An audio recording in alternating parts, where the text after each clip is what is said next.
Welcome Rotarians and guests to meeting 5,462 of the Rotary Club of San Jose. All right. Thank you again, Jeff Poley. And today our greeting line was the Rotary Climate Action Committee. Thank you, Rotary Climate Action Committee. Yeah. Smattering of applause for a burning planet. We could do better. We could do better. Megan Fluke and Sean Girth are the chairs of that committee. All righty. There's so much hum in the room today. I think it's because we're excited to see each other. It's been a couple weeks. It's been a couple weeks. Thank you. Red Badgers with traveling mics. I believe we have Yue Gua and Marianne Duan. Is that right today? Fantastic. Please introduce yourselves. Hello, I'm Marianne Dewan, and I've been in Rotary since July, and the amazing Rod Diradan is my sponsor. Wonderful. Yeah.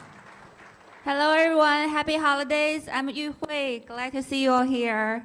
And my sponsor was David Neal. Thank you. Wonderful. Okay. All right. We've got some guest introductions. We have any visiting Rotarians? I know we've got a couple of visiting Rotarians. If they could please stand. And then Rotarians with guests, please stand so our traveling microphones can find you. Get there across the room. I'm going to go to my favorite guest of the day, and you'll know why in a minute. Jason, will you introduce him for me? Sure. Jason Stein, consultant. I have my dear friend, brother, Adam Bowen. He is your brother. I really screwed that one up, but Yeah, you want to try that again? welcome, Adam. Yeah. Adam Bowen. Rotary First Family in the house. Okay, put me on. Oh, hi, Leah. Hi. I'm Leah Schnoor, nonprofit consultant. My guest today is Danielle Christian. She's visiting us from the county of Santa Clara, where she is a senior policy aide and just about to retire and hopes to take on a new important role in our community. So hopefully Danielle will also join us in Rotary. Fantastic. Welcome. Help me out here. Hi, Dan. Hi, President Heather. I am pleased to introduce our guest, Pat McCall. Pat is the wife of the Speaker and former General Counsel at Broadcom. Welcome. So glad you're here.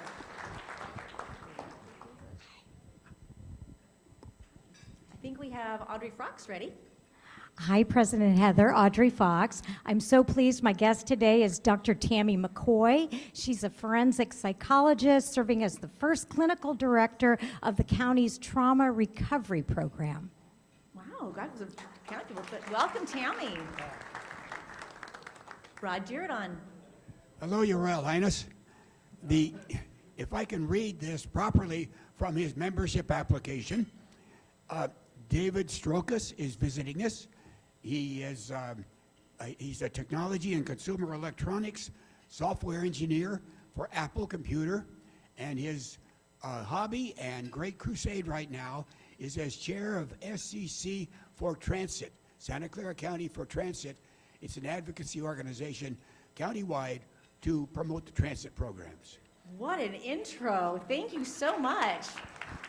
Note to the room, do we hug him or fine him or hug him for reading from an application? Nicely played, nicely played. Yeah. All right. Hey, Stevie B. Hi, President Heather. The answer is fine him. Rod, you're fined. Can I still fine him? Sure. Rod, Past president. Rod, we just fined you $100 for that, okay? But I'll hug you for bringing in a member. Steve Borkenhagen. My guest today is Ruslan Alikperov. Ruslan is from Ukraine. You'll hear from him briefly in a moment, but he's essentially traveling the world trying to save his country. Thank you, Steve. Scanning the room. Let's see. Hello. Let's start there. Is that Chappie? Yes, I'm Chappie Jones, and first of all, I would be remiss if I didn't acknowledge my sponsor, Steve Ellenberg, who told me I'd better acknowledge him, so. No.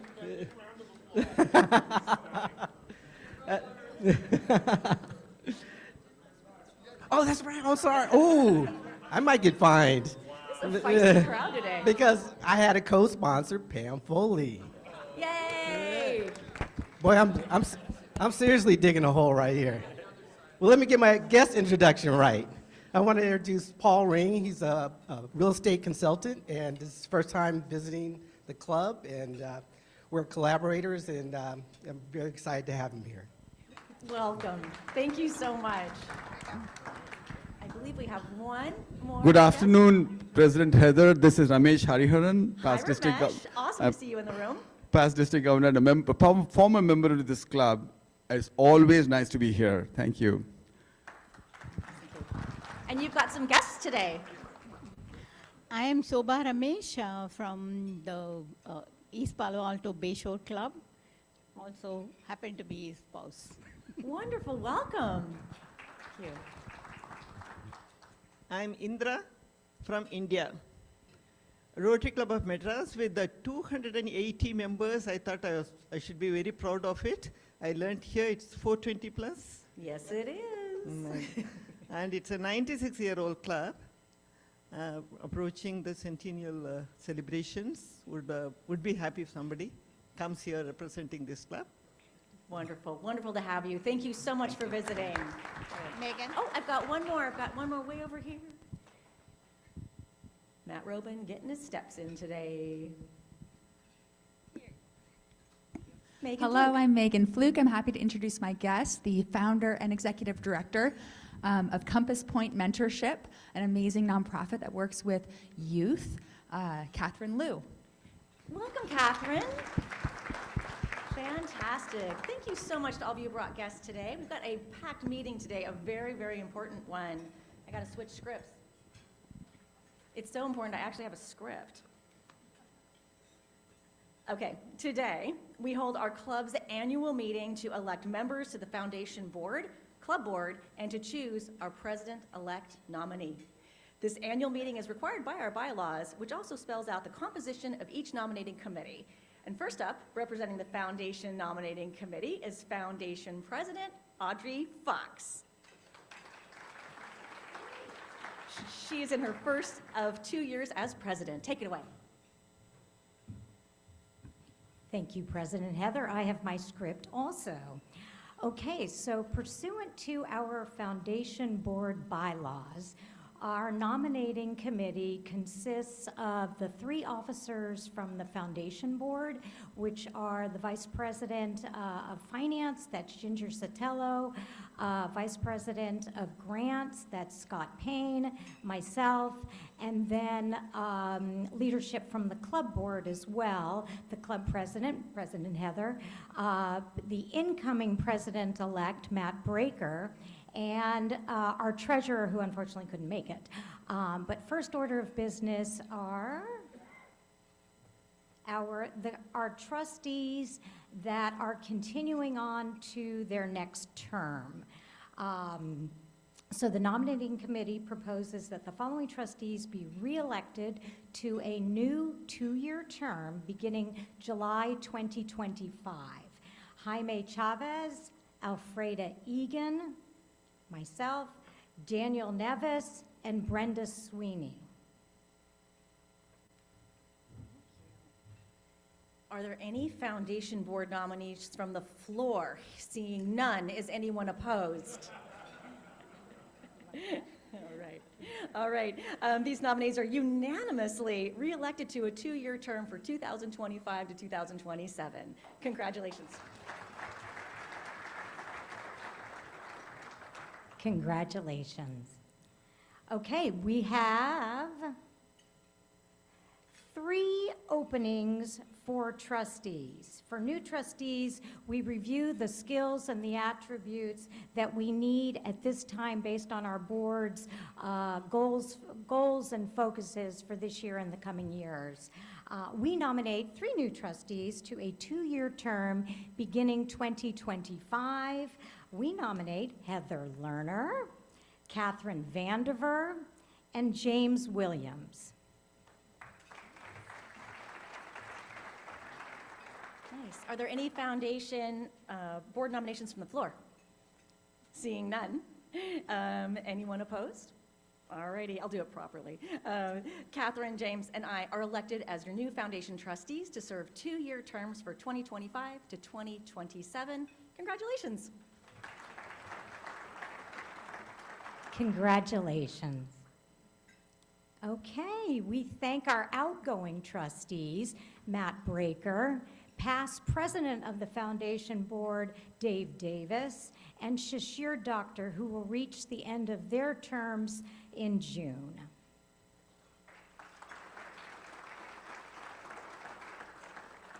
Okay, and now for the new foundation officers. We are very excited to nominate Steve Prouty as Vice President of Grants to serve a 1-year term starting in July 2025. And we nominate Ginger Sotelo as Vice President of Finance to serve a 1-year term starting in July 2025.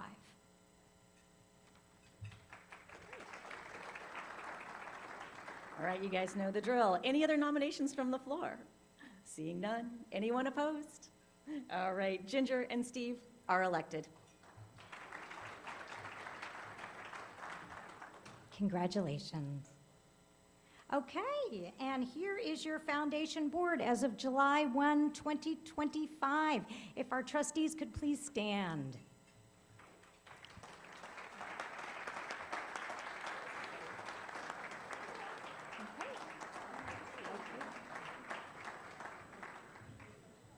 Fantastic. All right. Congratulations again. Thank you, Ginger and Scott, for serving as VPs this year. And let's thank all those trustees for their service. And thank you, Audrey, for serving as foundation president.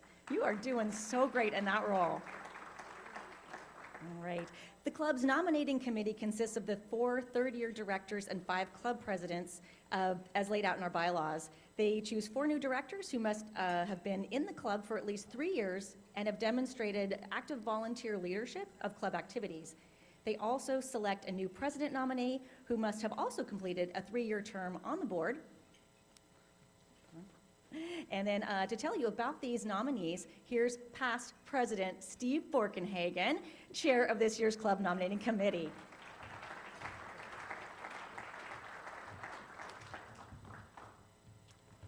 Thanks, everyone.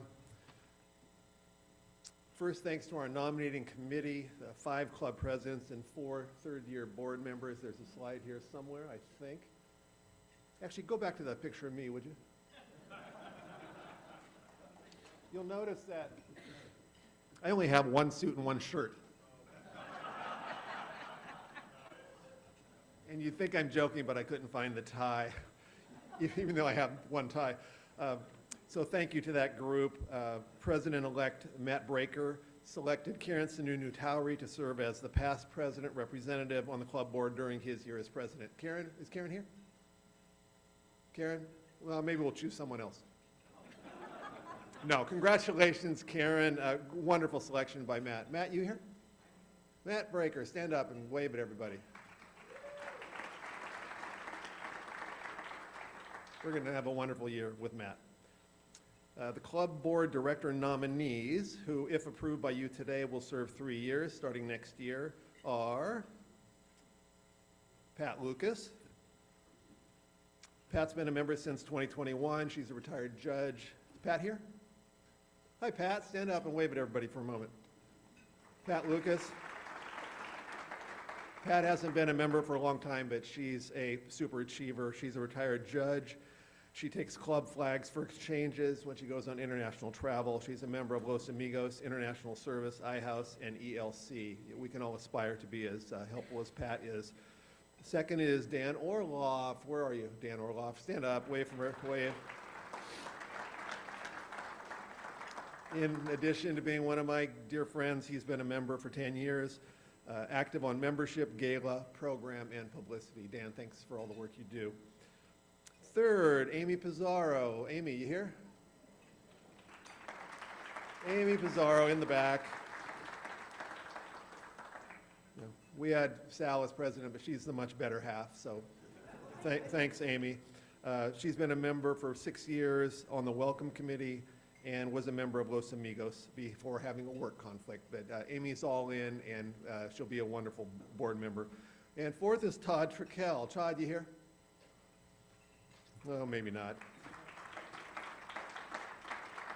If you guys know Todd, you know he's an incredible worker, a wonderful guy, incredibly charming. He's been a member for pushing 20 years, which is a lot for someone who's 33. He's chair of the Fish Committee and active in scouting and executive chefs. Heather? Wonderful. All right. Are there any other nominations from the floor? Seeing none. Anyone opposed? Seeing none. These four nominees to the Board of Directors for 2025 to 2028 are approved. Congratulations. You'll be joining a great group, We also thank Sarah Janigan, Rose Simmons, Kathleen Thomas, and Jim Towery, and who will end their 3-year term in June. Steve, back to you. Thank you, Madam President. And now the big moment that we've all been waiting for. It's my pleasure to announce. Jill, try it again, Heather. You know about the white smoke and the Pope?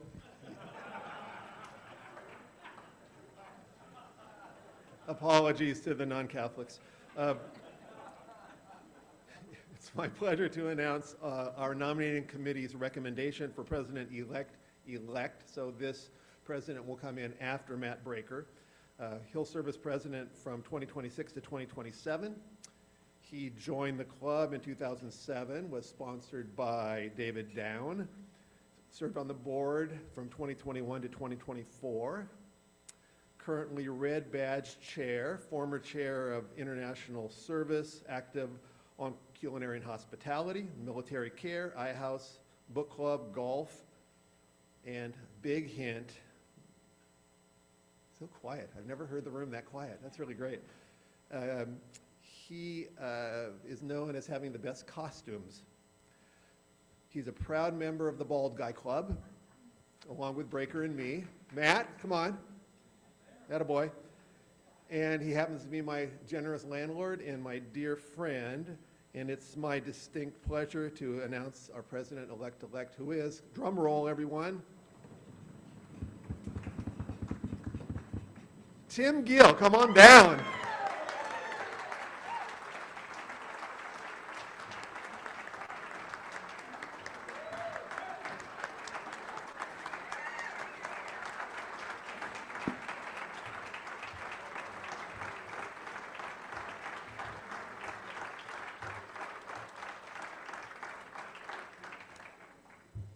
I'm sure you're all surprised, but probably not as surprised as I was. I am very honored to serve as your Rotary Club's president for the year 2026-27. I could not have been more surprised on November 4th when I found out that I'd been nominated to serve as president. 1, I never thought I would be considered as a potential president. 2, I thought the nominating committee met at the end of November to pick a new president and a new slate of board of directors, so I wasn't even thinking about it. It wasn't on my radar. In the early afternoon of November 4th, a staff member came into my office and told me that there was someone from Rotary in the lobby to see me. I wondered, who could this be? And at about the same time, I saw past president Steve Borkenhagen hurrying back to Sandra's office saying, Sandra, you've got to come out and see this. What's going on? Next, as I was walking out of my office, I could hear some people walking up the stairs speaking very quietly. And as I was almost to the lobby, I saw President-elect Matt Braker with a very mischievous smile on his face. And then I knew something was up. And in the lobby, when I saw President Heather, along with the rest of the Rotary leadership, I really knew something was up. As I said, I was so surprised to be offered the position of president. It took me a couple of days to wrap my head around the idea of being president and all of the responsibility that goes with it. Steve Borkenhagen assured me that I would not have to quit my day job, and I'm going to hold him to that. I'm now very excited about the opportunity and have been brainstorming with a couple of people a number of ideas such as a theme, fun activities, and some things I would like to focus on during my Rotary president. I am not going to share any of those ideas at this time except one, and that is to say that I will use every special occasion, every holiday, as a reason to wear something different than my normal work attire to the Wednesday Rotary meetings. I am sure that will come as a really big surprise to many of you. And contrary to what Matt Robin and a number of other Rotarians have said, no, I don't have a closet full of different costumes to wear.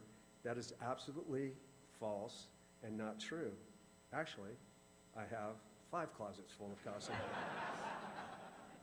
In conclusion, I look forward to serving as your president, having some fun, and sharing the year with you. Thank you very much for the opportunity.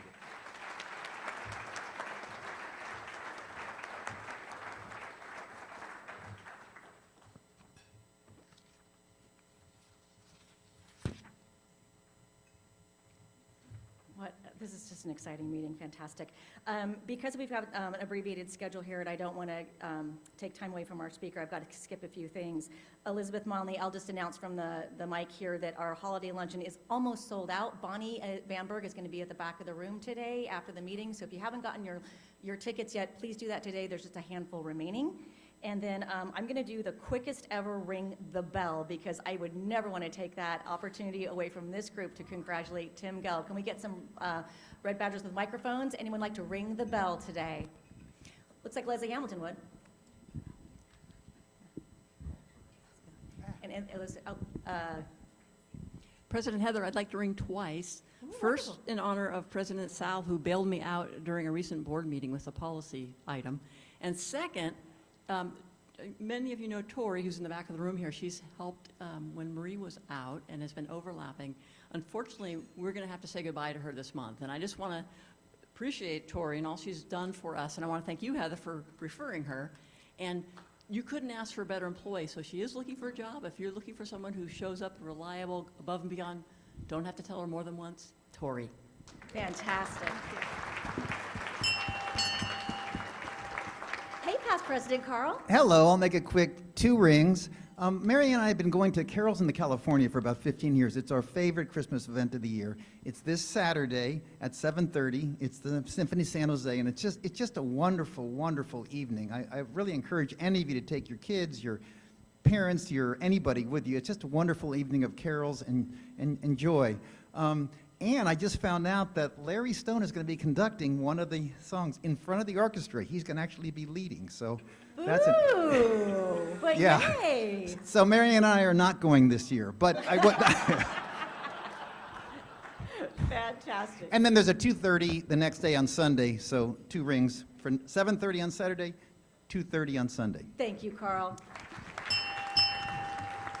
Danny boy. So 1 ring for my son Benjamin Orloff, who is retiring as commander of his Naval Fighter Squadron from the Navy, following 9 months in the Red Sea taking on the Houthis, and the Friday before last, he was awarded the Bronze Star. Wonderful. Congratulations. Oh, hi, Dagmar. Hi, President Heather. I would like to ring the bell twice because my husband and I became U.S. citizens 2 weeks ago. Oh, my goodness. I'm going to fit just one more in, otherwise I've got to go to my speaker. I'm sorry. Yes, please go ahead. Terry Chapman. Those of you who know me, I have 3 sons, and in October, I got a daughter-in-law. So I'm ringing the bell once for her, and you should be hearing from me soon because there should be another daughter-in-law coming up within a month. So. Fantastic. Thank you. I'm being overruled, guys. I'll take it. Go ahead. President Heather, I would like to ring the bell once and let everybody know December 14th, not this Saturday, next Saturday, Wreaths Across America, Oak Hill Memorial Park. All of you are welcome to lay wreaths. Military care. Thank you. That was 1 ring. Last one goes to President-elect Matt Breaker. President Heather, I'd like to ring the bell twice in honor of Tim Gill. I think this is an absolutely fabulous choice for the club.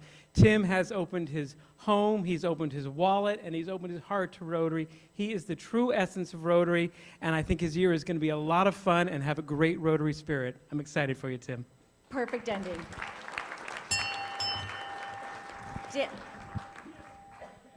Oh my goodness. You know, I'm going to take it off the end. Go ahead. More money for the foundation. What you got, Steve? 2 rings for Steve Prouty for Tim Gill. And Jean Serpa. And then Dan Orloff, make your way to the stage here. Hi, Jean Serpa. President Heather. Hi, Jean. I am so excited to ring the bell once today for my dear friend and fellow Rotarian, Emily Rubalcava. Emily just took on a new job at the Santa Cruz County Bank, and she is the regional vice president. Isn't that cool? It's so cool. Thank you.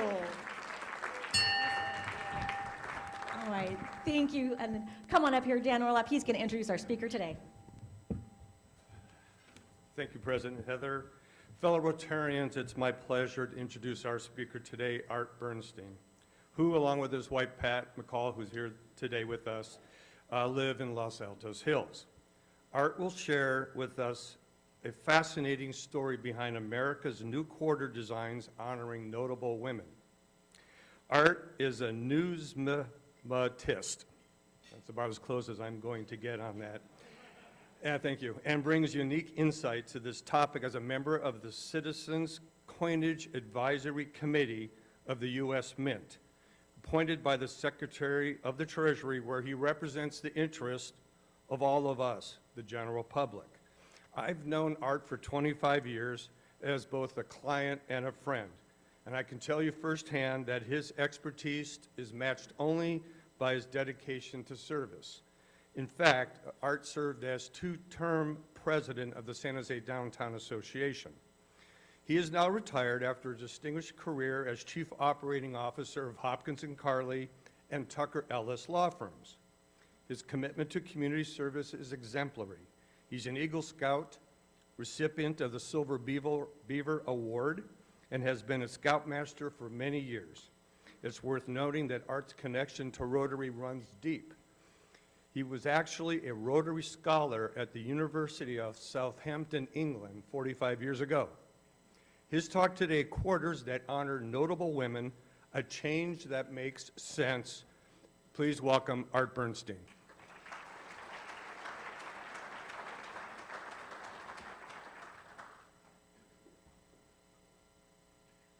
Thank you, Dan. And the word he was trying to say is numismatist. I am one, and now all of you are as well. You hopefully all received your quarter when you checked in, and we're going to talk about those quarters in a moment. By way of my numismatic background, let me point out that I am a card-carrying life member of the American Numismatic Association. There is such a thing. I have a particular interest in the coins and medals of the State of Israel, and thus I'm a member of the American Israeli Numismatic Association. I also dabble in banknotes. I collect paper currency. In fact, I have a collection of more than 5,000 unique banknotes, including one that Dan Orloff gave me that his father was using as a bookmark. And thus I'm a member of the International Banknote Society. And lastly, Dan referred to my membership on the Citizens Coinage Advisory Committee, appointed by the Secretary of the Treasury. It's an 11-member committee that advises the Secretary on the designs of all of our nation's coins and medals. And we're going to speak about one set of coins in particular. Today's subject refers to the American Women Quarters Program. Many of you may have collected state quarters you may have collected them yourselves or with your kids or with your grandkids. That was a series of 56 coins honoring each of the states and territories of the United States. And it was a big hit. It was such a big hit that they did it again and produced a whole nother set of 56 coins where each state got to select which national park or which national monument they wished to honor. After that program, Congress got involved and passed the Public Law 116-330, the Circulating Coinage Act. They passed that in January of, well, it was passed in December of 2020. The President signed it in January of 2021, and the first coins came out in early 2022. That's a fairly rapid turnaround.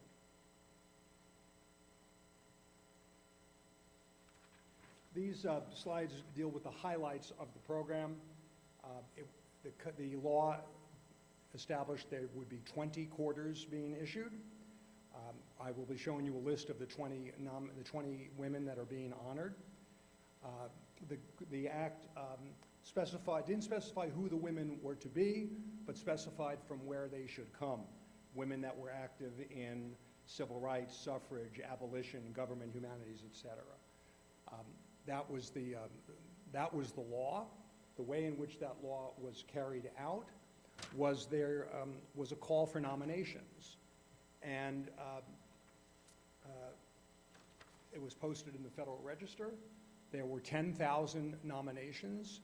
The process was handled by the Smithsonian Museum of History and the bipartisan Congressional Women's Caucus. They ultimately determined who the 20 nominees, who the 20 honorees should be.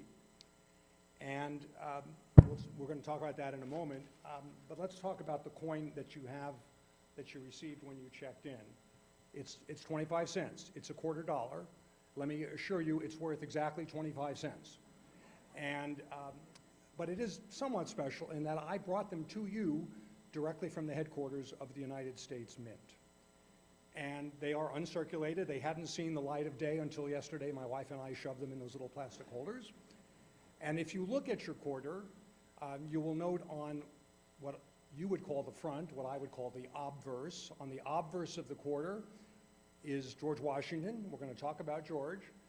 But you'll also notice the date, and below the date, a little letter.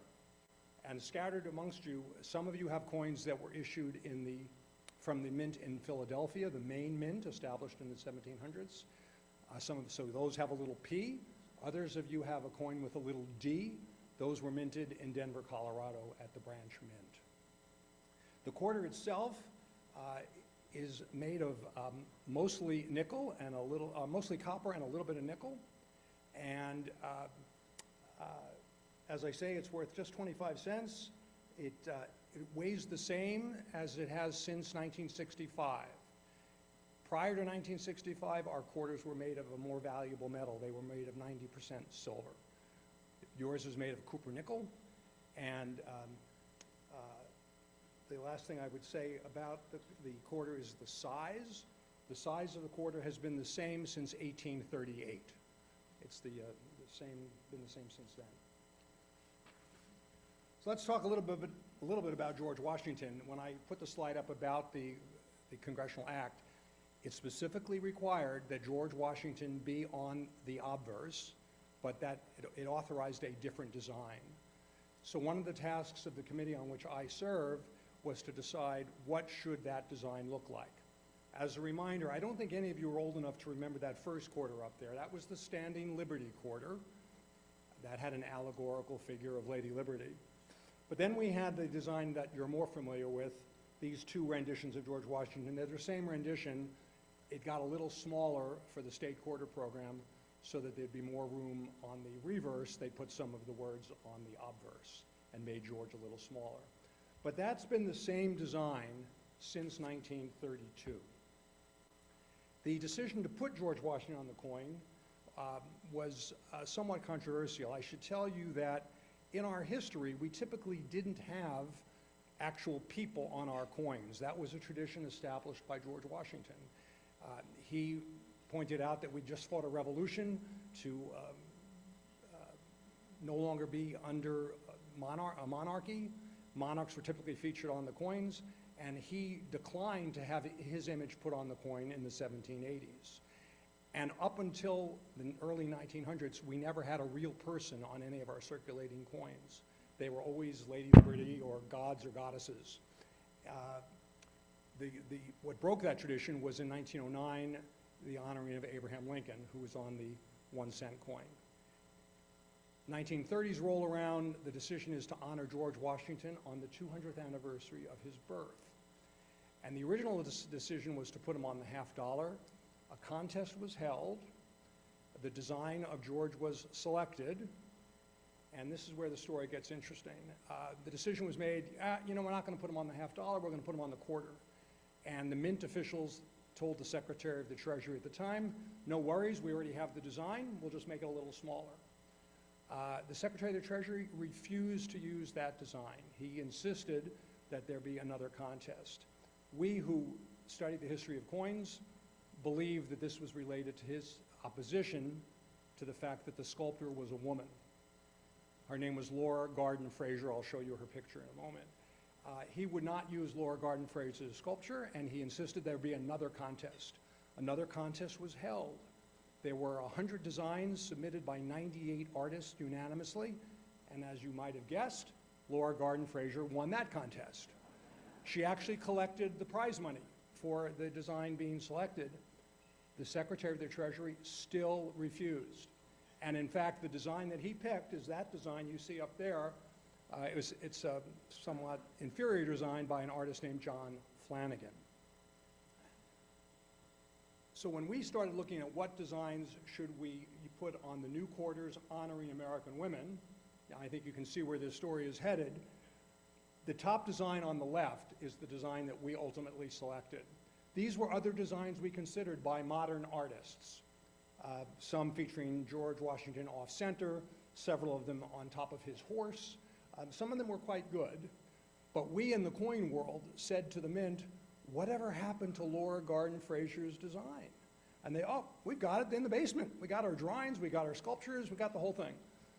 And we thought it was appropriate that Laura Garden Fraser's design belonged on the new quarter.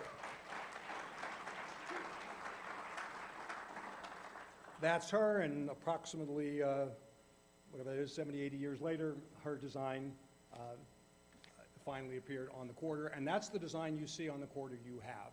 You'll notice George Washington is different. He's facing in a different direction. He has a different wig on his head.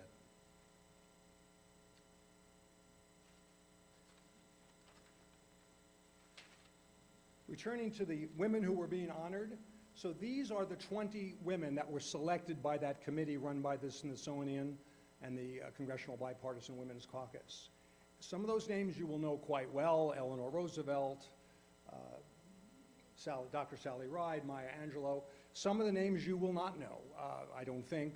Some of these are more obscure in our history, but served important roles, and the committee was looking for some balance and seeing this as a teachable moment to introduce people to these noteworthy women.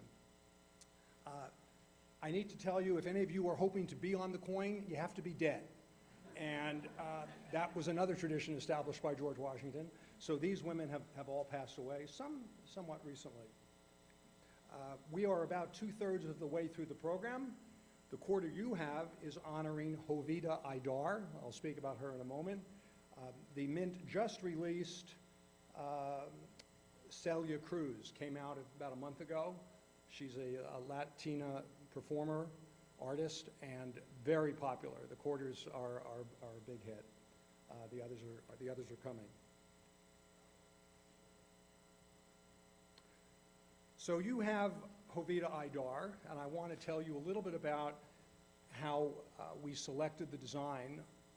We didn't select Hovita Aidar. She was selected by that committee, but we recommended to the Secretary of the Treasury the design that you see on the quarter you have in front of her.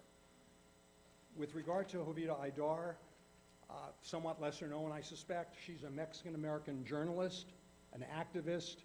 She was a teacher, she was a suffragette, and also a nurse. She was born in Laredo, Texas in 1885. She died in 1946. Formed and was the first president of the League of Mexican-American Women. She became the editor of La Crónica, a Mexican-American newspaper, and she was active in an organization called La Cruz Blanca, the White Cross. These were some of the top designs we considered. There were actually about 20 given to us by the artists that worked for the United States Mint. And you can see they vary significantly. I should tell you, we met in Washington, D.C. in April of 2022, the 11-member committee on which I serve. And at that meeting were two descendants of Hovita Aidar. Her two great nieces were with us. That's one of the neat things about being on this committee, is we get to meet some fascinating people as we're considering different coins and metals. The two great nieces, had a preference for designs A and B. A and B are the same portrait. One's just flipped from into the opposite direction. Design B has Hovita Aidar actually holding the newspaper she published, La Cronica. This was the choice of the two family members, and it was also the recommendation of the Smithsonian Institution. It's a fairly famous portrait of her. It appears, that painting actually was in the home of one of the nieces, and it's a picture, the picture of that portrait appears in textbooks throughout the state of Texas. So this was a fairly popular choice. It's not the one we picked. We did like the fact that some of those designs, you can see in the top left, design A, included the phrase that Hovita Aidar was famous for, which was educate a woman and you educate a family. And we, ultimately the design we chose did not include that phrase, and that was some of the discussion that we went through. Ultimately, we focused on designs F and G, with a preference for design F because of it had less clutter. You see on design G there are more words on the face of the coin. Now comes the hard part. If you look at the coin that I've given you, you will notice in the bodice of her dress are all the important words that belong on a coin. We probably should have given you a magnifying glass for this as well. But if you look carefully, you will see everything that needs to be on the reverse of a coin. It has her name, Hovita Aidar, and it has her resume. It has all of the jobs she held. It says teacher. It says Mexican-American rights. It says nurse. It says $quarter. That's particularly important. United States of America. It all fits on the bodice of her dress, which we think is a fantastic design, and it creates all of this negative space. So it looks almost blank, and we think that sets off Hovita Aidar and honors her even more so.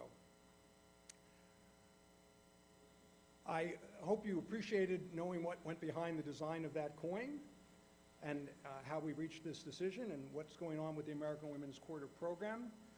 I'm hoping many of you will join the ranks of the numismatists. And in terms of what comes next, many of you will remember the bicentennial of our nation. Well, that was 50 years ago.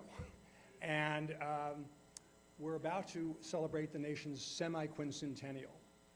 So you heard it here first, folks. In 2026, all the coins are going to change.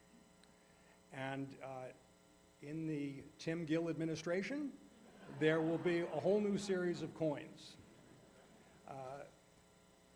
This is the committee. We were in DC last month looking at some of the preliminary designs for all those coins. But if you're a fan of Franklin Roosevelt, he's going to be gone. John F. Kennedy is coming off the $50. And George Washington is coming off the $quarter.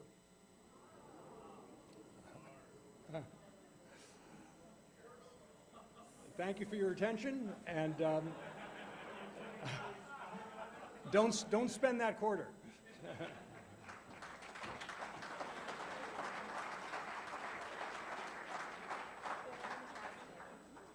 Fantastic, fantastic. We've got some time for some Q&A. Yes. Nicely done. If we can have our red badgers with microphones. We've got some hands up here. I see Norm. I see Norm.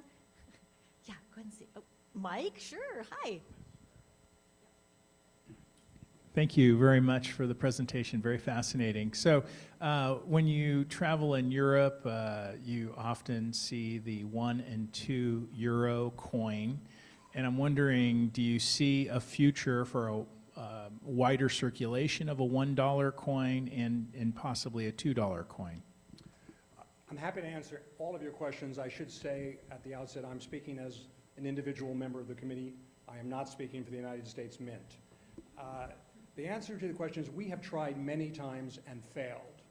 And the difference in what we've done and what was done in Europe is when Europe introduced the 1 euro note, or when Britain introduced the £1 coin, they eliminated the bill. We've never, in this country, had the courage to do that. And we've had both, and people would rather carry paper money in their wallet than coins in their pocket. I will tell you, the government would rather you use coins. A bill in circulation lasts about 8 months. A coin lasts 40 years. And it would be much cheaper for the government if we would use metal coins. Let's go with Norm here and then Norm too. Now, I know that you'll say it's not your department, but I don't know who else to complain to. When are we going to get rid of the penny? Well, since you put me on the defensive, let me first point out in this country we don't have pennies, we have cents. Burn. England has pennies, and I don't think we're ever going to get rid of the cent. The zinc lobby in Congress is much too strong. That makes a lot of sense. That was my question too. But now I have a second chance for a question, and I'm only talking for my personal opinion here, not representing the Rotary Club at all.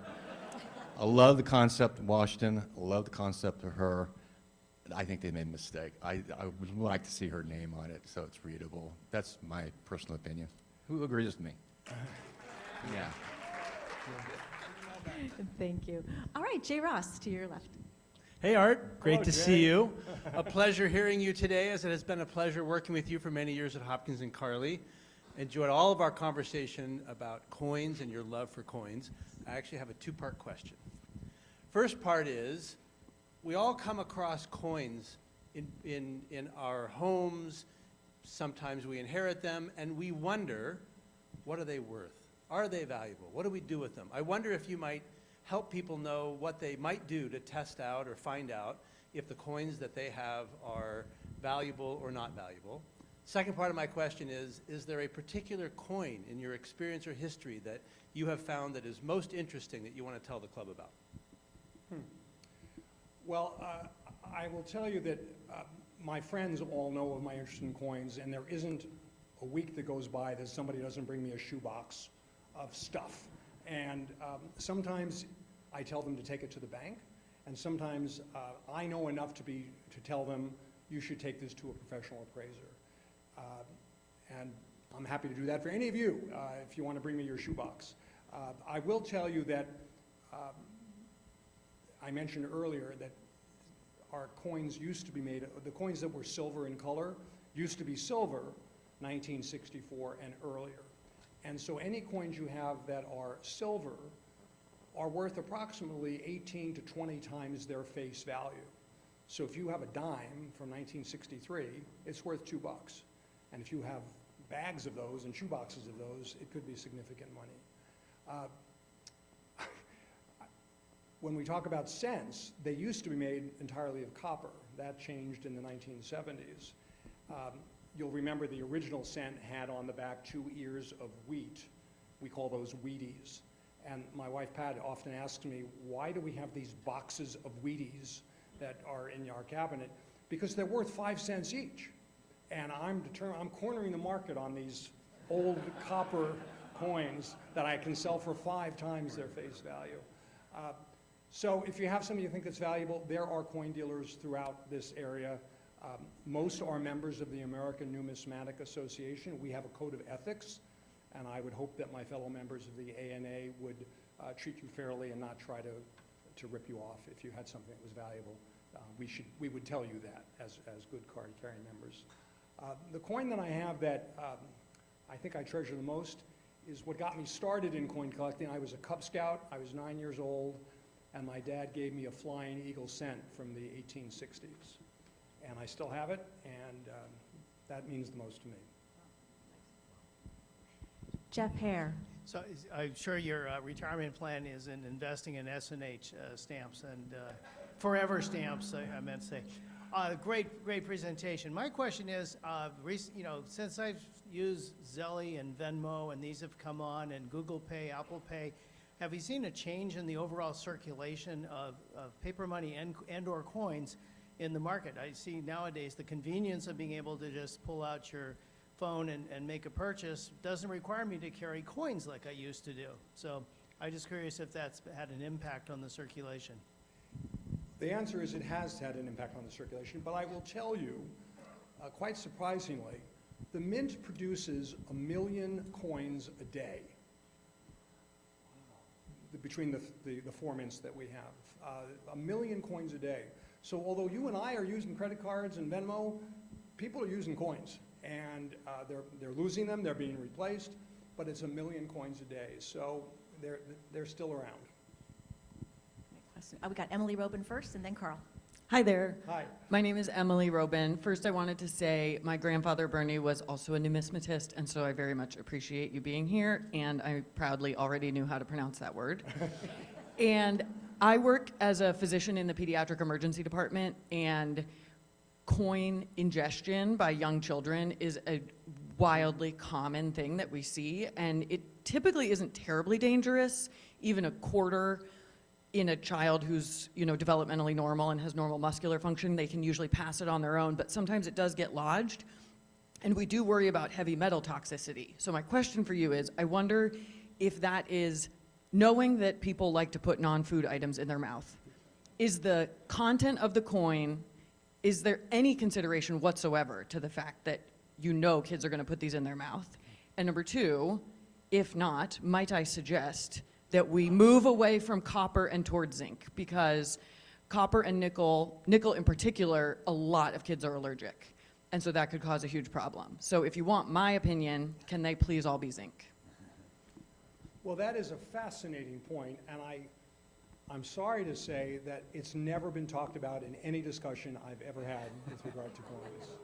Ooh, points, Emily. But that's going to change. I'm always looking to create havoc on my committee. And usually the discussion is about how hard the metal is or how soft it is, and will it, I can remember many times talking about the coinability of a certain design, if it's on a harder metal. No one has talked about the safety factor, and I will do that the next time I'm in Washington, D.C. It's fascinating. Carl Salas. Thanks so much for being here. Real quick question. The coin your dad gave you, how much is it worth now if you sold it? And do you have another coin that's even worth more than that? So I'm a little annoyed at my dad, because if he'd been a little more generous, he could have bought one in better condition, and it would have been worth a lot more today. The cent that he gave me is probably worth $4 or $5. Another coin that he gave me, many of you have heard of Krugerrands, gold coins that people buy to possess gold because they want to have that asset. So the U.S. got involved in that in they saw what South Africa was doing and said, we should do that too. And starting in the 1990s, the U.S. started issuing one ounce gold pieces. They called them golden buffaloes. It was like a Krugerrand. Technically it was worth $50, but it was sold based on the price of gold. And my dad bought 2 of them, one for himself and one for me. And at that time, based on it was a little bit more than the price of gold. I think he paid $680 for this 1 ounce gold coin. And then gold shot up in value, and as you know now, it's close to $2,000 an ounce. And every time I call my dad on the phone, he always said the same thing: we should have bought 100 of them.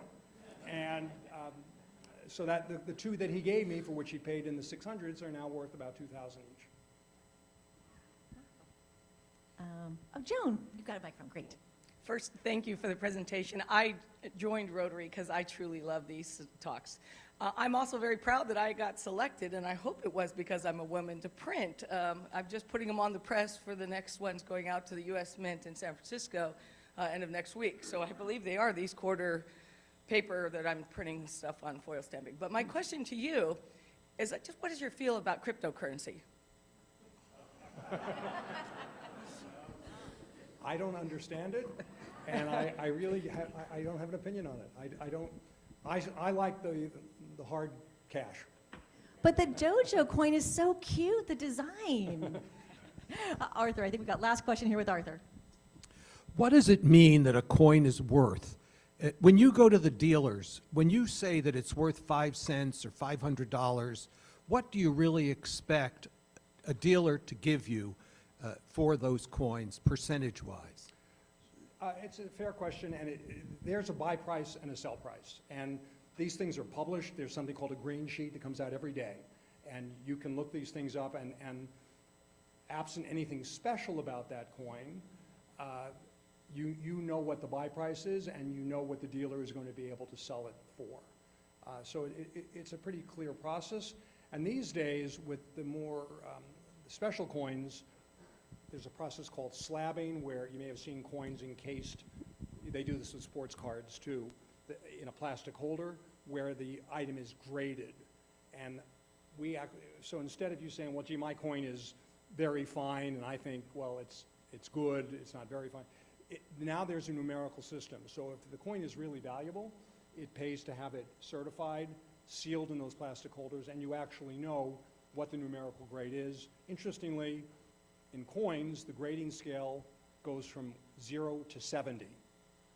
It was a decision made 80 years ago, and 70 is a perfect coin. And if you have a perfect coin, you can look on the green sheet, that Indian head cent, that year, graded 70, that's the buy price, that's the sell price. Great. Ladies and gentlemen, Art Bernstein. Hang out here. A gift has been made in your name to the Dancing Cat Lounge, where you can also pick up a little kitty or just hang out with them if you happen to be, in a house where there aren't cats anymore. Anyway, and also we've got these beautiful Chandler walnuts as a thank you gift, because I love agriculture, and this is from our beautiful, one of our agricultural growers here, Carl Stilker. He helps with that. Thank you so much. Let's do a quick photo.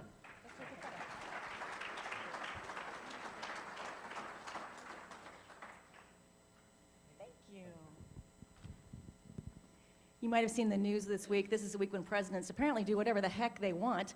And this president apparently didn't call for the election officially of Tim Gill. Are there any more nominations from the floor for a president-elect? Seeing none, all in favor? Thank you so much. I just have another minute. Can our friend from Ukraine gel me up here real quickly? We're gonna go out of order. We're gonna do some quick president's time before I end. Don't forget, next week is the holiday luncheon, and after that, December 18th, Giselle Nunez, interviewed by Pam Foley. That's going to be fantastic. Life in the Fishbowl. So please, normally the holiday luncheon is the last luncheon of the year, not this year. So we've got our luncheon next week, and then another program, and then we're off for 2 weeks. So come on back. All right, you've got a few things for me.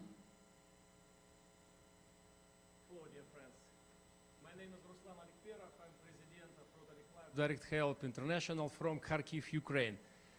I see many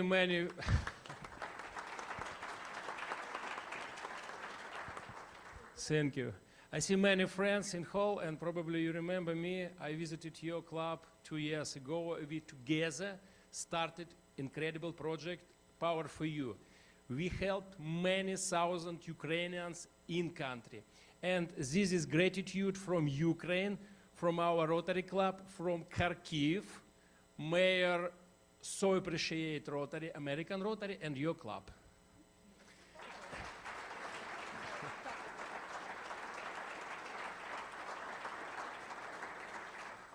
And I invite you to continue this project. All details from my friend Steven Borkenhagen. And so I have 2 gifts, special gifts. One gift, this is T-shirt. Maybe you know. This is picture painted by kid, small kid. And this is special size for you.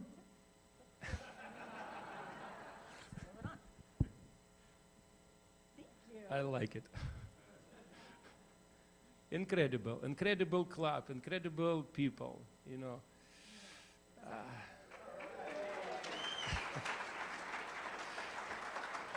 You're so cute. And, okay. And last one, very emotional gift. According help from America to Ukraine, America sent so many ballots to Ukraine. After that, we found some used ballots, it's shell on battlefield, and we created this necklace special for memory. Yeah?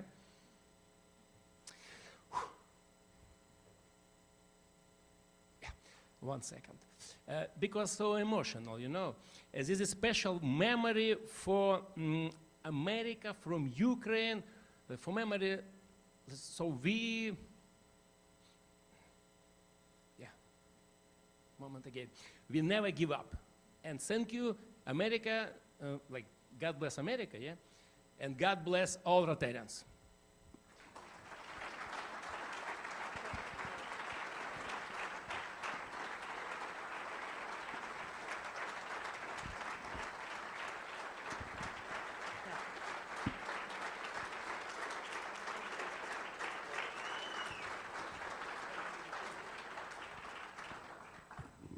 So proud of this club. Jeff Poley, we're going to bring it up just a notch. I know you've got a special song for us in honor of Marie. We'll see you guys all here next week for the holiday luncheon. We are adjourned.